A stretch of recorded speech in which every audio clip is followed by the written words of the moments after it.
All right, seems like we're live. Hi, good morning, good afternoon, everyone, and I apologize for the late start on this panel. We have, as you can see, one missing panelist with some audio issues, and we hope Edward can rejoin us all very, very soon. So to kick us off, as I said, good morning, good afternoon. Welcome to this session on investing in the SDGs in Africa. My name is Howard Lee. I'm from the UN Global Compact, and I look forward to moderating this discussion with our diverse and highly distinguished panel. This session will focus on trends in private sector SDG investment and look at how different actors across the financial value chain can contribute towards the growth of sustainable business in Africa.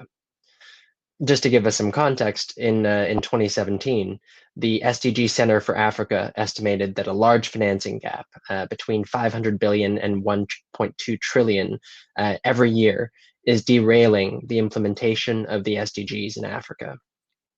Given the decreasing trend in flows of overseas development assistance and other public forms of support, Africa will continue to be more and more reliant on the private sector financing aspect to achieve the SDGs. This makes it imperative to build a transparent and sustainable financial system to enable capital to flow to businesses, projects, and initiatives that can advance the SDGs.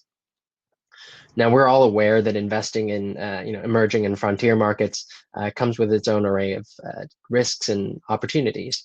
Once upon a time, I myself was working in the financial sector, and I'm particularly aware that as an institution in the global north, there is a strong perception that sometimes Africa lacks mainstream bankable projects, those types of projects that can match the risk return criteria of many of us financiers in the global north. At the same time, there's a strong case that making progress on the SDGs is one way to reduce ESG risk and unlock the inherent opportunities to turbocharge growth on the continent. At the PRI and the UN Global Compact, we've developed an extensive body of work around investing in SDG outcomes. Financing the SDGs can come from many different sources, from banks, from investors, companies, or governments, and you'll hear from many of those perspectives from our panelists today. There's also been a proliferation of different financial instruments and investment products that can help address SDG needs. Green bonds, social bonds, blended finance, sustainability loans, to name just a few. And the innovation in this space is remarkable. As we said backstage, maybe moving sometimes a little too quickly, but certainly an exciting time or point in time to be in the innovative finance world. So with that, I'd like to turn over to our expert panel here to introduce some of these concepts, share their perspectives about how different types of financial institutions can work towards advancing the SDGs in Africa. So why don't we start off, there's just three of us, but let's start off with a quick introduction about yourself and your organization, and maybe your favorite SDG. Siobhan, I'll start with you because we've known each other for a while. Thanks, Howard, and thank you to UNGC and everyone else for inviting us to be part of today's conversation. I think it's particularly important in the context of Africa to talk about the Sustainable Development Goals and how we go about achieving those and mobilizing finance to achieve those. So a little bit about myself. I am here as a representative of the Johannesburg Stock Exchange. I am on the board of the Johannesburg Stock Exchange. The JSE is the largest exchange in Africa and in the top 20 exchanges globally by market capitalization. The JSE, in terms of its sustainability credentials, however, was also the first exchange in the world to launch a sustainability index all the way back in 2005, and has been, I think, through successive leadership and other initiatives, really driven the sustainability agenda amongst its stock exchange peers on the continent and globally. The JSE is one of the founder members of the Sustainable Stock Exchanges and back in, Howard, you're going to correct me on this, 2009, and continues to participate actively in a number of global and local sustainability initiatives, which I'll talk about a little bit more when we get into the conversation. I'll leave it there. And Raul? Yeah, thank you very much, Howard. Thank you, Siobhan, and very pleased to meet you all. Well, I'm Raoul Gufflet. I'm the Deputy Chief Executive of the Mauritius Commercial Bank. MCB is a commercial bank and part of MCB Group, which is an integrated banking and financial services player, which is established in Mauritius for 182 years now, in 1838. It's a group that has started doing banking activities in Mauritius, but has now diversified its activities and is now involved in capital markets, leasing, microfinance, factoring, consulting, to name a few. And we have a presence in Madagascar, in the Seychelles, in the Maldives, and we do business across many African countries. And we started this regional diversification, African diversification, in the early 90s. I'm also wearing the hat of the chairman of the UN Global Local Compact in Mauritius. It's a very recently set up entity about 2 or 3 weeks ago. So I'm taking my new role from a very active and diverse board group that is helping me trying to set the scene as to what is it that we could do, not only in Mauritius but also in the Indian Ocean. And I'm very proud to be here today with you and addressing you on this very important topic of sustainable finance. You ask us the question about what is our favorite SDG. I don't have any favorite SDG. I think it's like choosing between a children and another. I think they're all important. They're part of a global ecosystem. And if we all want to change the world and create purpose, I think we need to try and embed all of them, irrespective of whether one can be more easily implemented depending on the jurisdiction we operate with. But I'm here to demonstrate that as a bank and as a financial services group, we can do banking with a purpose. And I think this is what's important. Answer, Raul. I'm definitely voting for you for president one day if you decide to become a politician. It's a great answer. No, it's not my intention.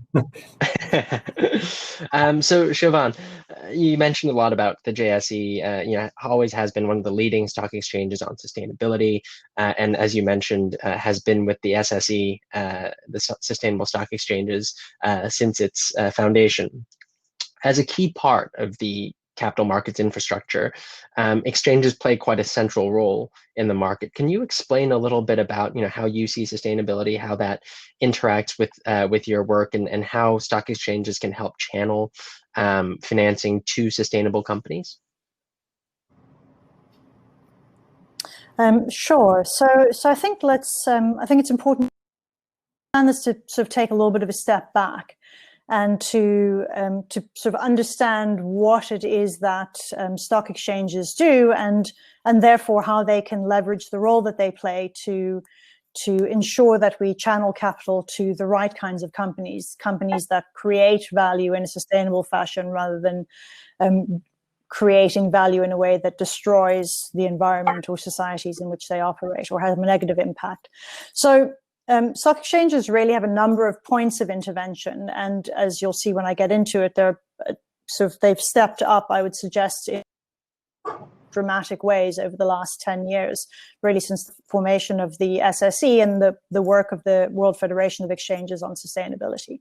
So in simple terms, simplifying dramatically, exchanges really exist to support the allocation of capital from savers who have capital to invest to companies that need capital to grow and expand.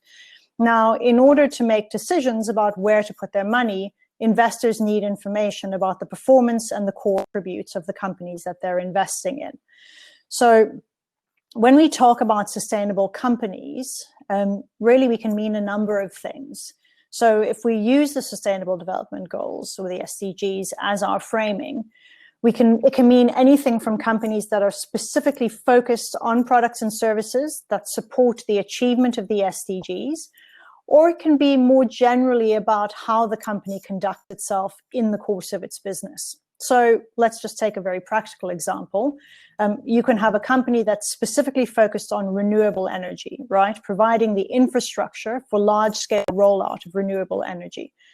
This is a company that is by its very nature aligned with SDG 7, clean and affordable energy. But you can also have a company, for example, that's involved in the construction sector, but commits to finding ways to reduce its carbon emissions, SDG 13, that treats its employees fairly and with dignity, SDG 8, committed to promoting diversity in its workforce, SDG 5.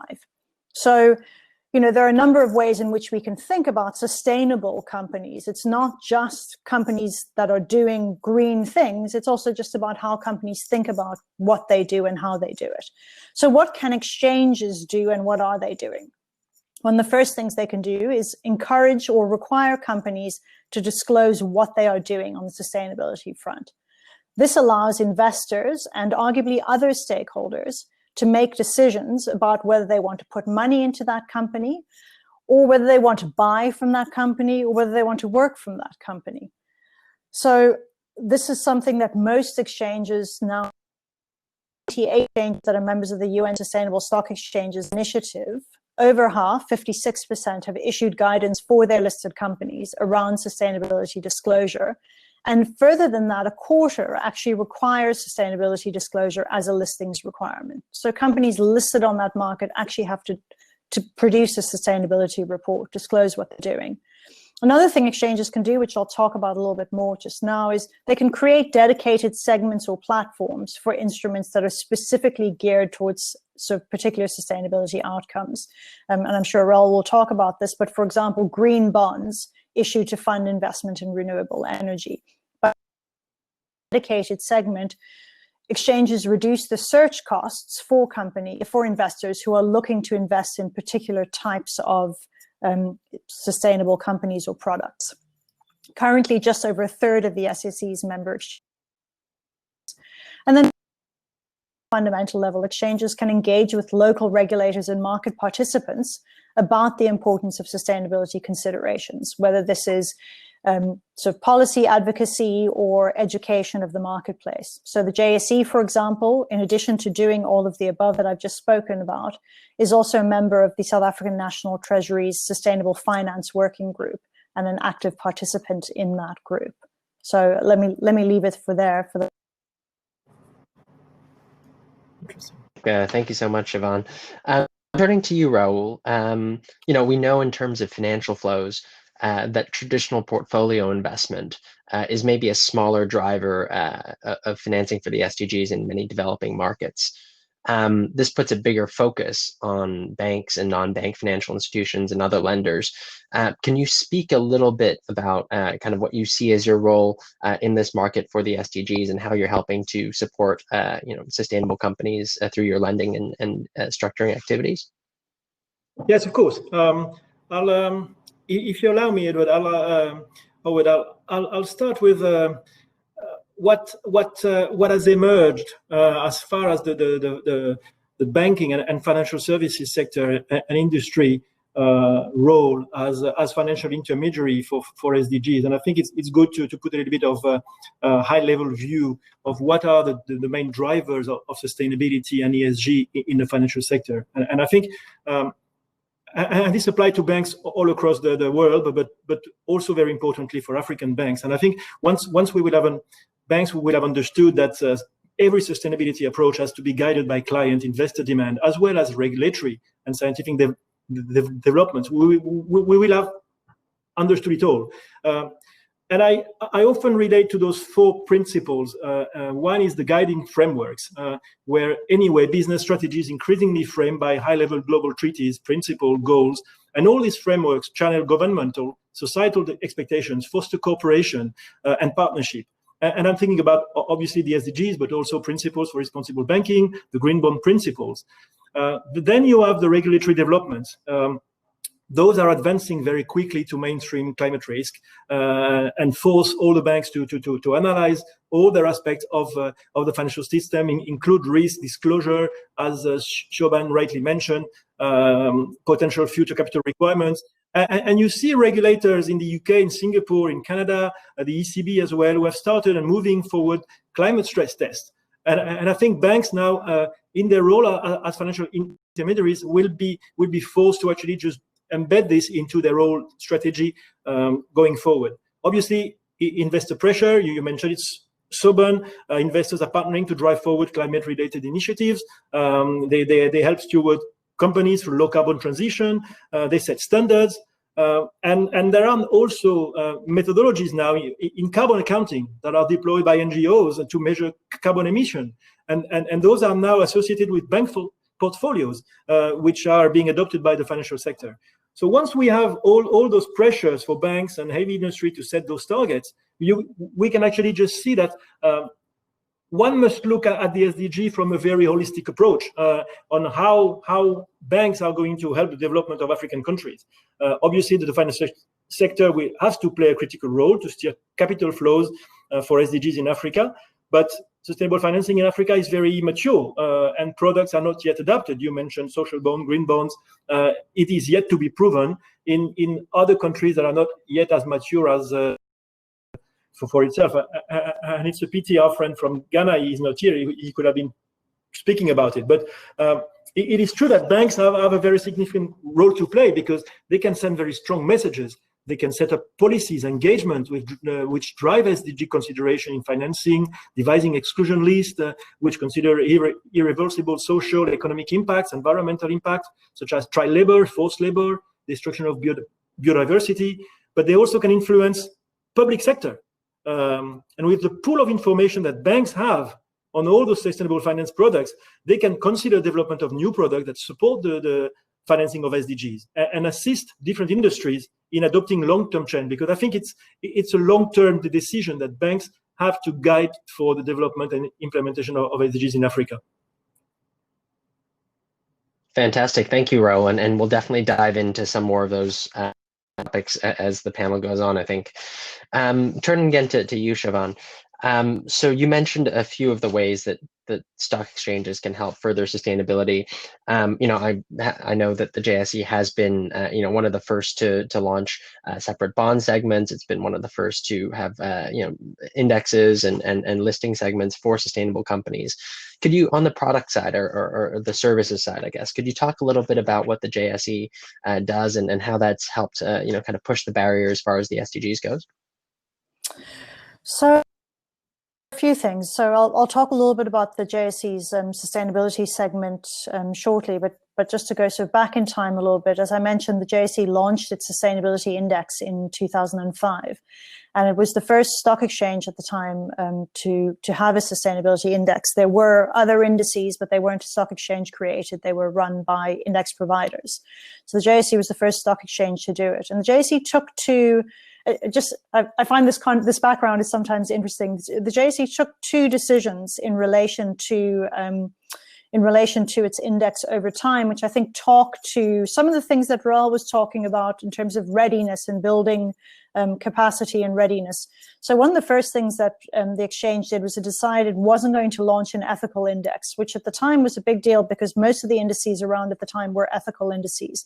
And the reason it did that was twofold. One, because it felt that if it did that, it would exclude a number of the companies that were listed on the exchange because of the fact that they were involved in mining activities or whatever that exposed them to certain, not social practices, but actually environmental issues that would have sort of resulted in exclusion. But more fundamentally, there was the sense that if we excluded exactly those types of companies that were engaged in activities that were perhaps regarded as unethical, in that instance of environmental issues, or tobacco companies, then we were not in a position to engage with them effectively on these types of issues. So it kind of ties into when investors think about whether you sort of do voice or exit, right? Whether you divest from a company or whether you try to engage with management to move it along. The thinking at the time was we really wanted to ensure all companies were engaged on this issue of sustainability, and we really brought them on the journey with us. So I think that was a really important learning. The other thing is we started voluntary, but remember this was back in 2004, so I'm not sure we have the luxury anymore of doing voluntary, but we started voluntary and made it mandatory and stricter to get into the index over time. So we kind of ratcheted up what was expected.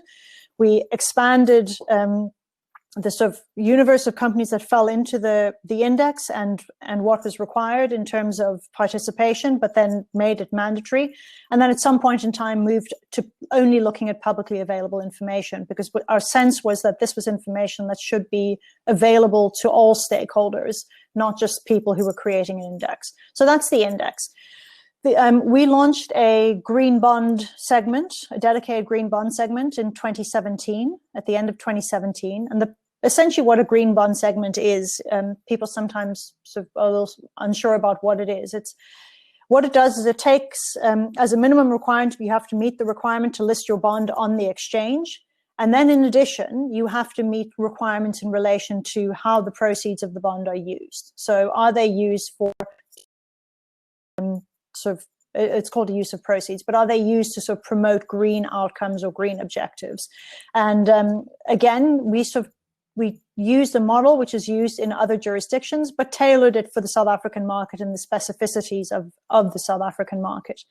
In July of this year, we expanded that segment to become a sustainability segment. And what that means in essence is that now, in addition to green bonds, we also enable the listing of social bonds and sustainability bonds, which would be a mix of green or social outcomes in terms of the use of proceeds.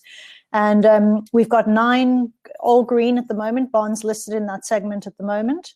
And we have a pipeline that we expect that we'll start to see sort of more general sustainability or social bonds coming soon.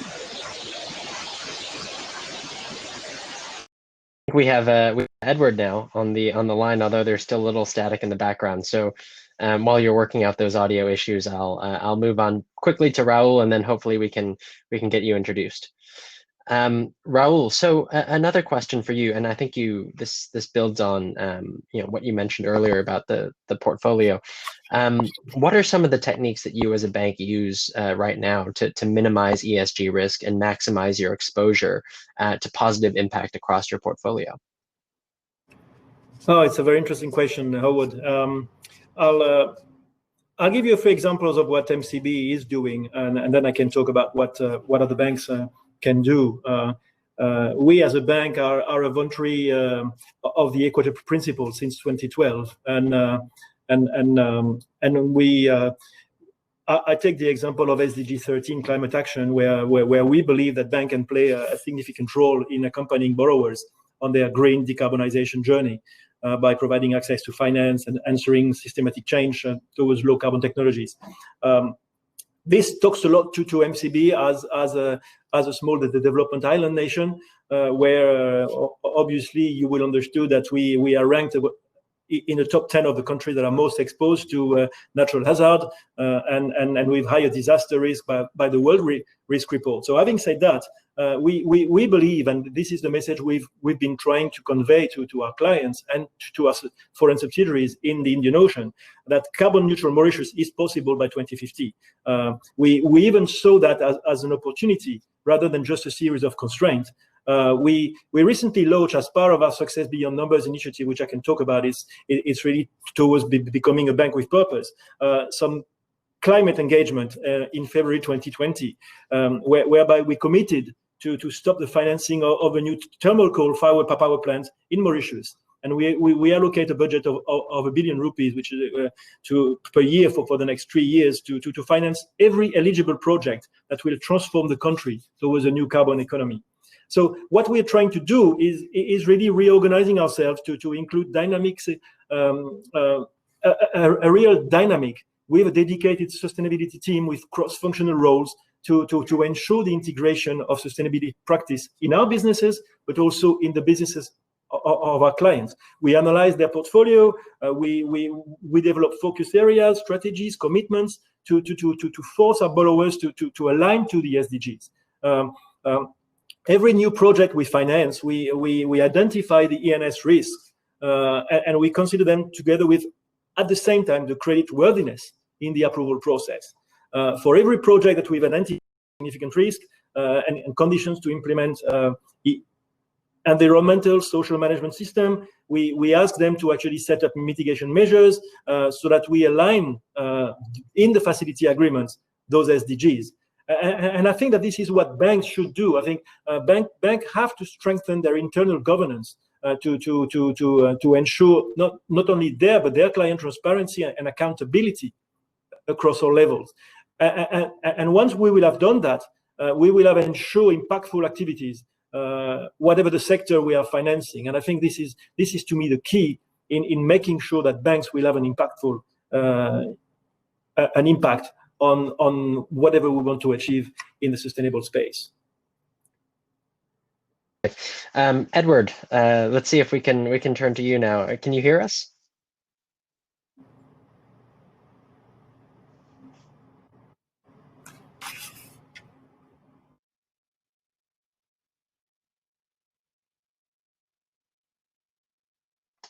I think we're still struggling over there, Edward.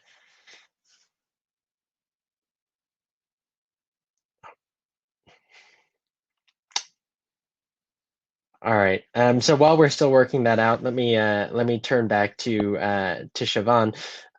You mentioned the listing bond segments. I think this is maybe a relevant question for both of you.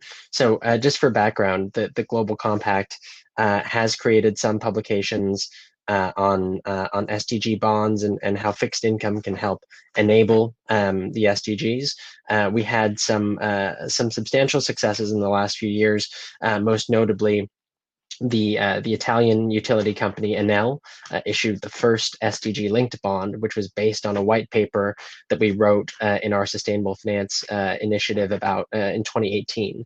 And so we're seeing this type of innovation, this movement towards not just green use of proceeds type models, but an expansion of the types of projects and the types of companies that this bond financial instrument could be used for. Now, I think there's been a lot of movement on both the E side, the environmental side, and the G side, the governance side of ESG. But such a big proportion of the SDGs are linked to the social sustainability aspect.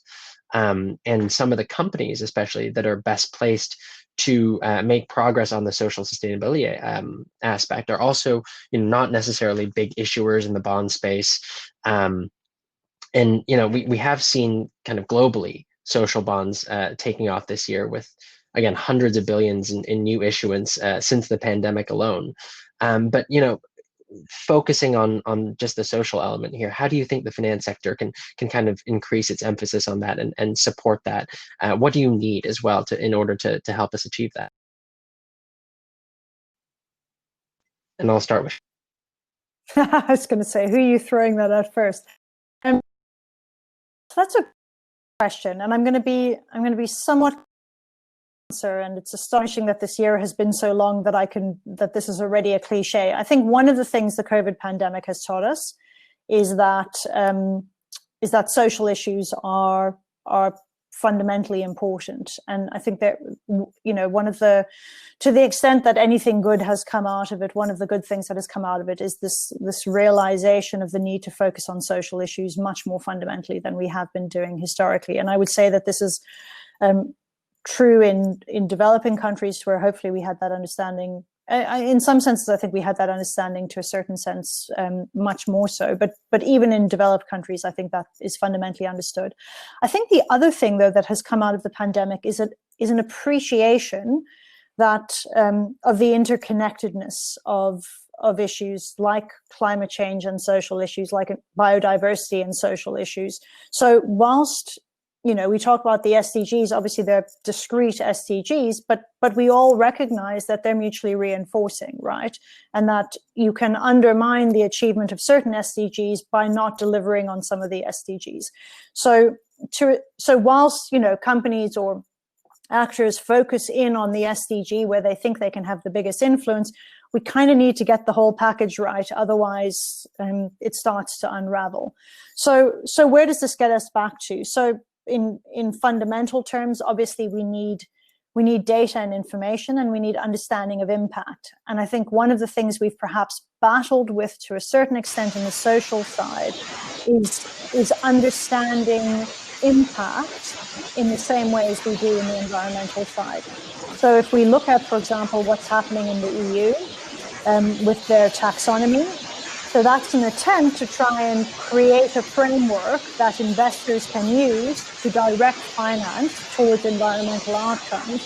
The current iteration of the taxonomy work started on climate change, both mitigation and adaptation. It's now moving to other environmental indicators, but they are also busy exploring to what extent they can create, in essence, a social taxonomy. So I think that work will be a good reference point. I think you always have to contextualize it. The social issues that are most salient in Mauritius are going to be similar but different to the issues that are most salient in South Africa, Ghana, Nigeria, Morocco. So I think getting to a better understanding of what we mean by social impact and better social outcomes. And the SDGs provide a very useful framing for starting that thinking, I would suggest.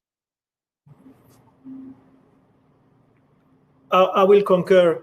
I will concur with what Siobhan just said. I think COVID-19 has really emerged as a catalyst for sustainability and ESG, because it has certainly highlighted the critical importance of actively being prepared for a global crisis and the potential for economic fallout that we could experience as a result, for example, of global warming.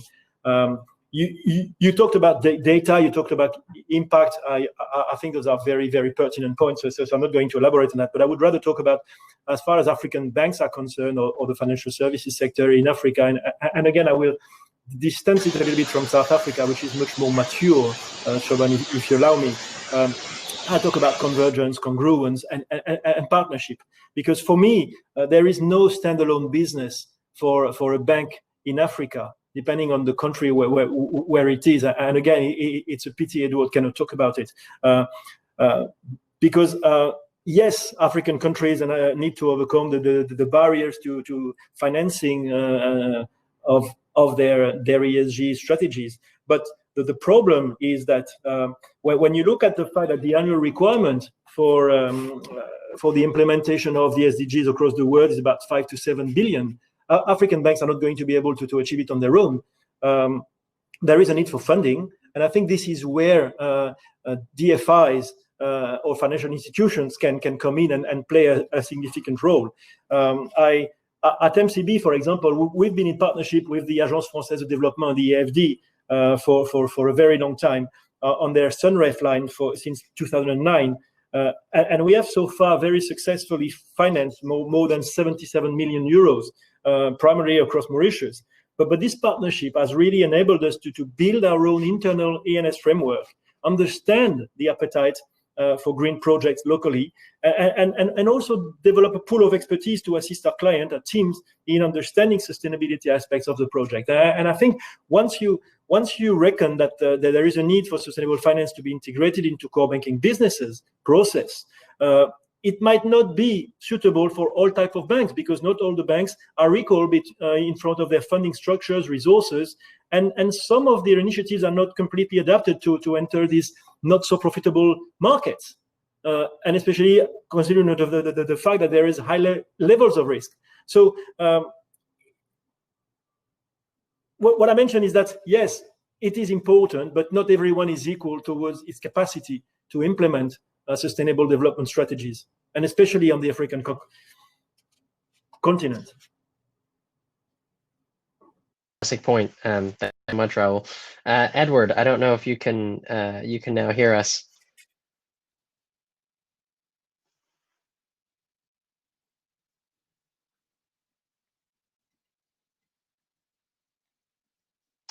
Hi, Edward. Can you hear us? Okay.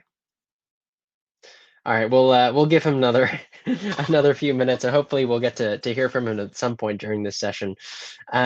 So one thing that both of you have touched on, I think, is this, and this is very much in the spirit of the event. It's called the MGGLB, the Making Global Goals Local Business.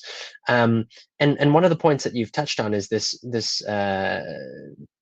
best practice, this regulation, the standards that are coming out of a lot of them out of the global north, and trying to reconcile that with this with this need for tighter sustainability practices in Africa, with your own knowledge of the continent and how things work over there and the environmental and social issues that exist. So I guess my next question would be, how do you apply, or how do you translate or use these global frameworks like the EU taxonomy, like the TCFD, and how do you apply that to your work specifically in Africa? How do you customize that element for your businesses? And maybe Raul, as a change, I'll start with you.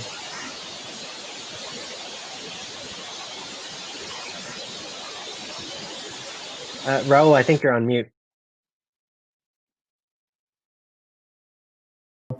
Yeah, it's a very interesting question, Howard. And again, it's there is a global framework, and I think that there are some guiding frameworks, regulatory harmonization that is coming, and the investor pressure, as I mentioned, is the same all across the continent.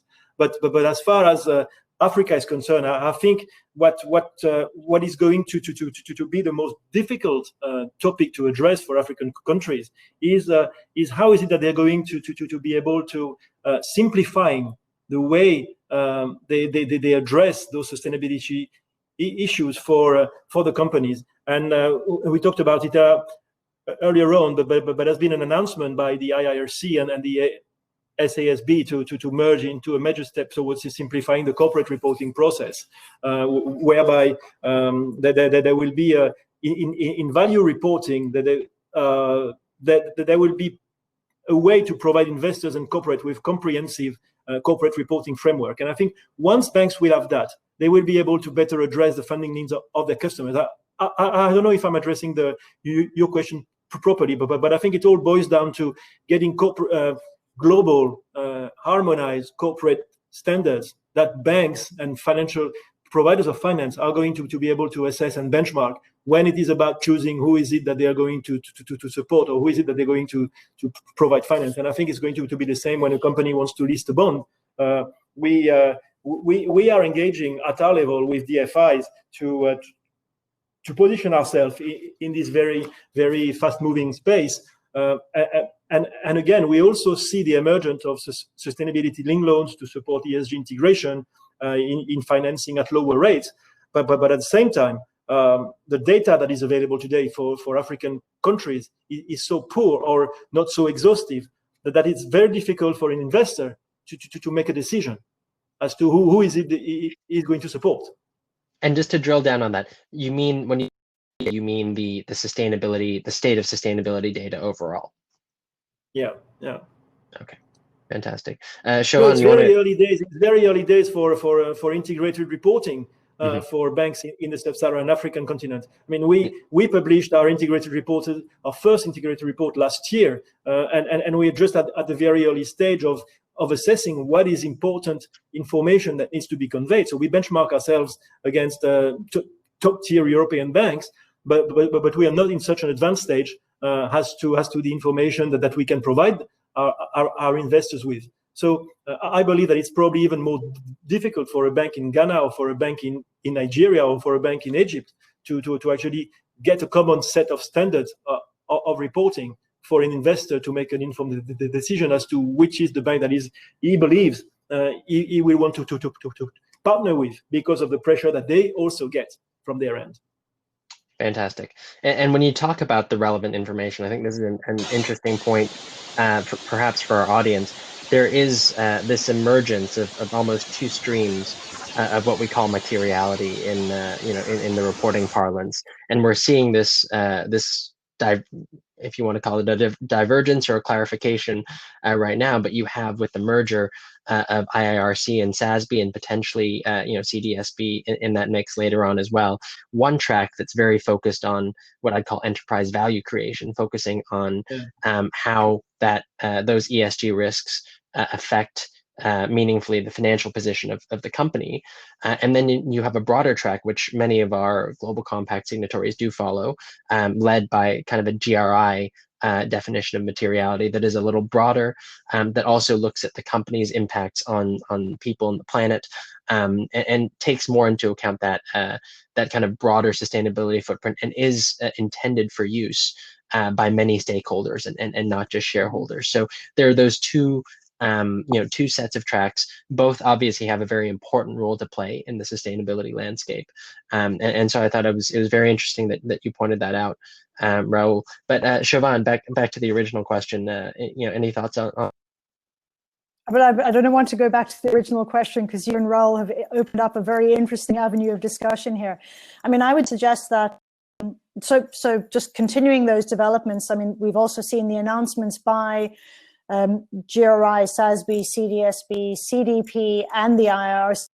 The idea is that they sort of look at working more closely together in terms of those sort of standards and frameworks. So to your point, Howard, yes, you've got these different perspectives of materiality, but I think there is also increased recognition that in many instances, you can't actually think about value creation unless you understand the impacts that the company is having. And so the line between what is financially material and what is material only from a sustainability perspective can be a little bit sort of shaded out at times and can shift. And now I'll go back to your question. On this sort of issue, I think, standardization in some senses is critical, particularly for the finance sector, right? Who want to be able to make relative decisions. You're making relative decisions about where do I put money, and you want to do that based on available information. And ideally, if you're making that decision, you want to be using the same set of information disclosed in the same way or provided in the same way between different entities that are potentially, receiving the investment or receiving the loan. But I think one of the things we do need to balance against this sort of quest for standardization is some of these issues are localized. So let's take climate change, for example. In the context of, I would suggest, Africa generally, yes, there is, we need to decarbonize globally, but a lot of the imperative in terms of investment in Africa is not so much necessarily around mitigation, but around adaptation, right? Because a lot of Africa is not driving a lot of the climate challenge, but it is certainly going to experience a lot of the climate change impacts. So how is that risk being managed? I would suggest that's much more salient in the geographic African context than it is in perhaps in Europe or other places. Some of the other things I think also are social issues. Social issues are very specific to the jurisdictions in which one operates. So unfortunately, coming from South Africa, unemployment is a significant. So from, decent work and employment is a big issue in the South African context. It may be less of an issue, for example, decent work and employment is an issue in Mauritius, but not to the same scale remotely as it would be in South Africa. So I think whilst we produce standardization, we also need to localize whatever it is that we do and how we think about these issues. Yeah, it's a very good point. It's a very good point, Siobhan. And actually, it actually goes back to the first question that Howard asked us to answer about which one do we prefer. And I think when you localize, you realize that, for example, for Africa, we talk about climate change a lot, and you rightly mentioned that, Siobhan. I think the most meaningful SDGs to Africa are certainly not the climate change. It's certainly poverty, zero hunger, clean water, sanitation, decent work and economic growth. So everyone will have to actually choose which one they want to focus on first. And when government decide on policies, they will have to make arbitrage, and then the whole economic ecosystem will have to adapt to what will the government policies be decided at national levels. But again, banks and financial institutions and companies like the Johannesburg Stock Exchange have a significant role to play to influence those decisions on the basis of the data that they have and what is it that they actually want to do to create value for the economy. And again, versus destroying the environment, as you rightly mentioned, Siobhan, earlier on. Fantastic. Thank you. And just, we are getting into the last 5 or 6 minutes, so I do want to give an opportunity for the audience to type in any questions in the event chat. Let us know if you have any questions, and I'll be happy to direct those to the panelists for you. But I guess a couple of last ones from me while we wait for those questions to come in.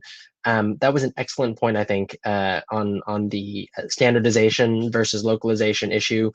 I would say the same, difficulty of standardizing comes when we talk about the individual impact each company can have. Each company can have a very different footprint depending on where its operations, depending on its business model, many other things. In investor terms, we often talk about the investment thesis for a company, right? Or the investment thesis for a fund.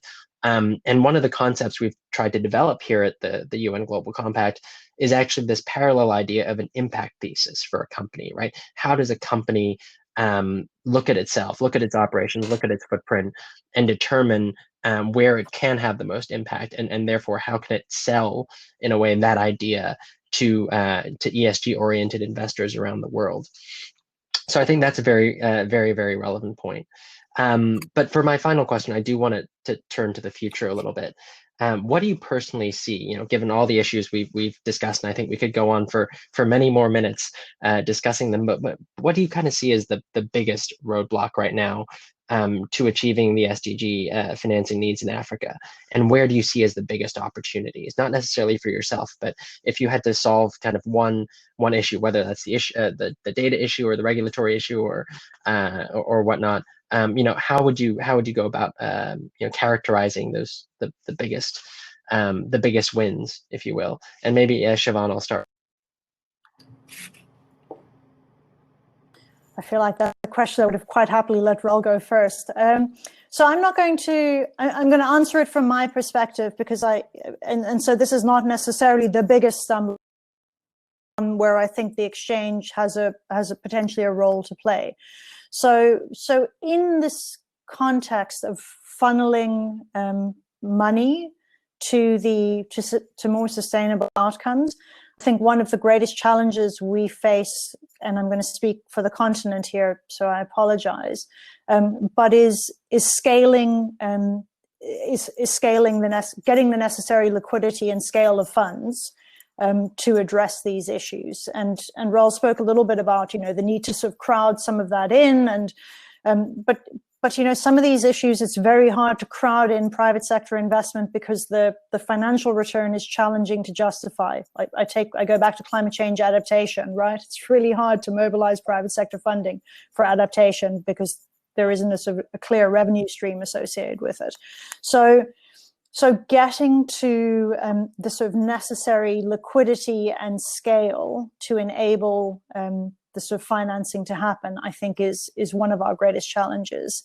And I think that working, and this is where working together is critically important. So as from a stock exchange perspective, both through the African Securities Exchanges Association and SADC more regionally, this is one of the areas that's been picked up. What exchanges do in the context of sustainability, of providing greater availability of finance and funds, exchanges can do is cooperate. They can sort of leverage existing knowledge and information, and rather than everyone trying to reinvent the wheel around these things, this is a competitive space to a certain extent, but it's also an existential space. We really need to get these things right. And so from an exchange perspective, I would suggest collaborating to ways to deepen pools of liquidity to enable the mobilization of finance is one of the things we could be doing to address what I think is a fairly fundamental stumbling block. It's a very good point, and it's very hard to add anything to that, Siobhan. The political response would actually be to say that implementing the SDGs is a journey, and everybody should look at how to partner in this journey and in this ecosystem. But the good thing that I see today is that not only because of COVID, but it's been a trend over the past 2 years. There is a very high level of consciousness about the importance of implementing a sustainable journey for each and every actor of the global economy. Everybody's displaying a very established track record of engagement and show how do they lead in the sustainability since they engage. But I think for me the most important issue is, and I remember making a quote to one of the comments of the Global Compact last week, is when you get into something to test the water, you don't just test, you actually get there to make waves. And I think everybody who actually wants to play a role, whether it's a local role or a regional role or a global role, needs to adhere and to get into joining all of the initiatives that exist and make them part of the DNA of the company they work with, or the NGO that they work with, whether it is the UNEP Finance Initiative, the Equator Principles, the UN Global Compact. Obviously, please join the UN Global Compact, the Green Bond Principles. We all should be in. And we should do our own introspections as to what is it that we believe are those values that we have that tally the most with any of those SDGs and become ambassadors of those SDGs we actually firmly believe in, to make it ours and to spread it over our organization. And then it will just flow like the wave we are creating into the whole of our ecosystem. And I think this is the last message that I could give you all. If you want your life to be engaged into making the world a better place. Thank you so much, Raul and Siobhan. I think that was such a strong finish. There's nothing I can possibly add to that response, but we have gotten one or two questions from the audience here. You know, the most recent one that came in, you know, maybe good to address that as the last thing. My question, I'm just reading back the question here.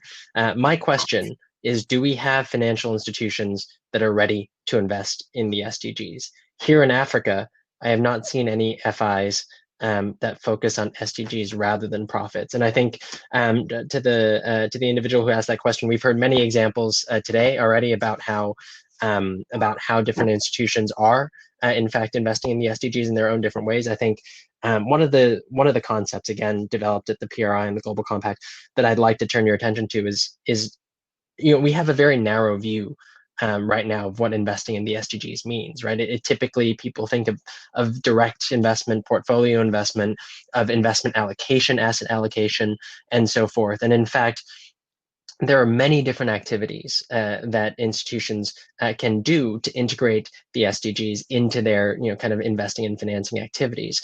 In our publication, you know, Investing with SDG Outcomes, released earlier this year, the PRI talked about 4 different aspects, at least. The first, you know, being investment decision making, so the traditional, you know, what we think of when we talk about sustainable investing.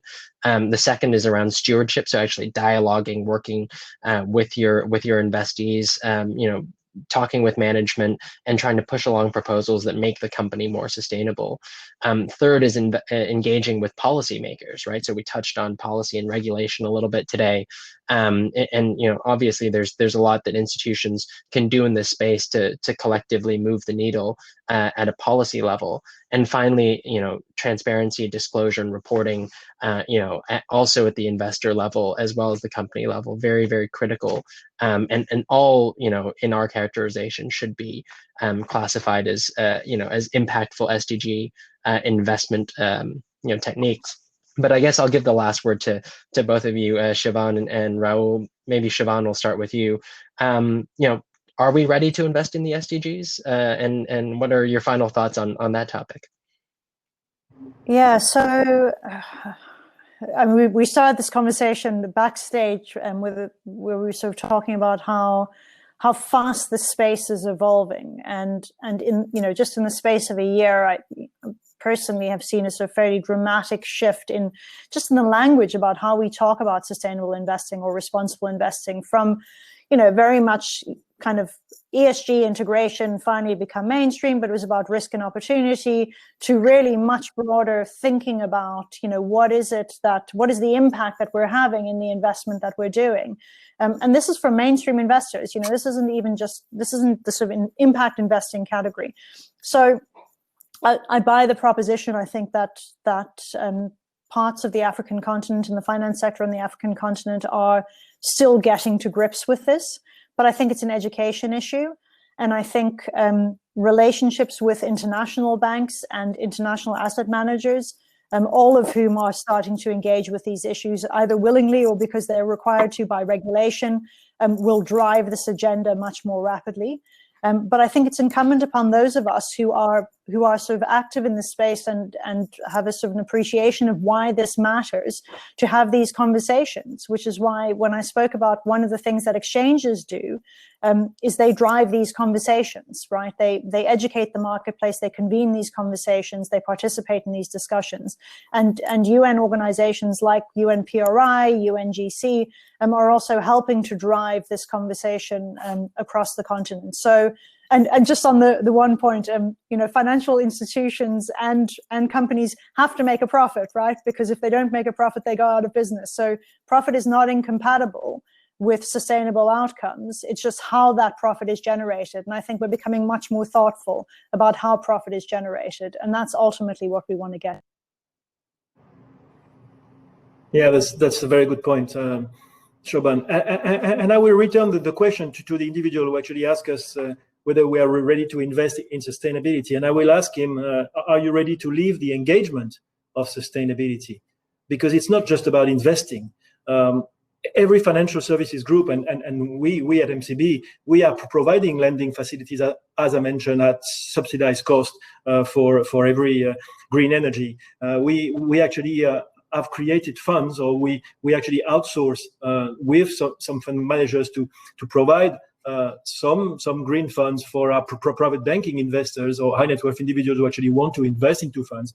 We take private equity. We have a private equity fund. We take equity stakes into those companies or startups we believe will create difference going forward. But at the same time, we also take the commitment to strengthen our sustainability culture within our own organization, and we have taken various commitments to reduce our greenhouse emissions, reduce our energy consumption, maintain 100% renewable electricity sourcing, reduce the water consumption of our organization, reduce total waste, get sustainable buildings, and we've had a growing network of employees who are helping drive this sustainability agenda within the organization, within the group. So we're not just investing. We are trying to actually build awareness of our community, and this can only be achieved through disclosure and explaining to the community, those people who are engaged in with you in everything you do, and it goes from green energy to waste to gender equality. It's all about the commitment. So it's not just about investing; it's taking a commitment and living the values of the SDGs. Answer. Thank you so much for that, Raul. And it's a shame we didn't get to hear from Edward, but it was such a pleasure, as always, to talk to you, Siobhan, and to Raul. Fantastic insights. So just to close us off, I also want to thank, obviously, the audience, everyone, for tuning in wherever you are at whichever hour. Thank you so much for your time. Final note is, please join us in advancing the SDGs. Join the Global Compact. We have a substantial library of work on investing, on financing, and reporting on the SDGs. We're driving this topic with industry coalitions and associations, groups that have been mentioned today, including the Sustainable Stock Exchanges, the Impact Management Project, some of the standards bodies, regulatory bodies, and so on. Finally, we've also launched a CFO task force for the SDGs recently, about a year ago, to help advance the SDGs in corporate finance functions at all of our signatory companies. And we hope to welcome, many of your finance teams and really anyone who has an interest in this topic to join that discussion as part of the UN Global Compact. So, thank you once again to all our speakers today, and thank you all for tuning in. Passing it back to the event moderator. Thank you.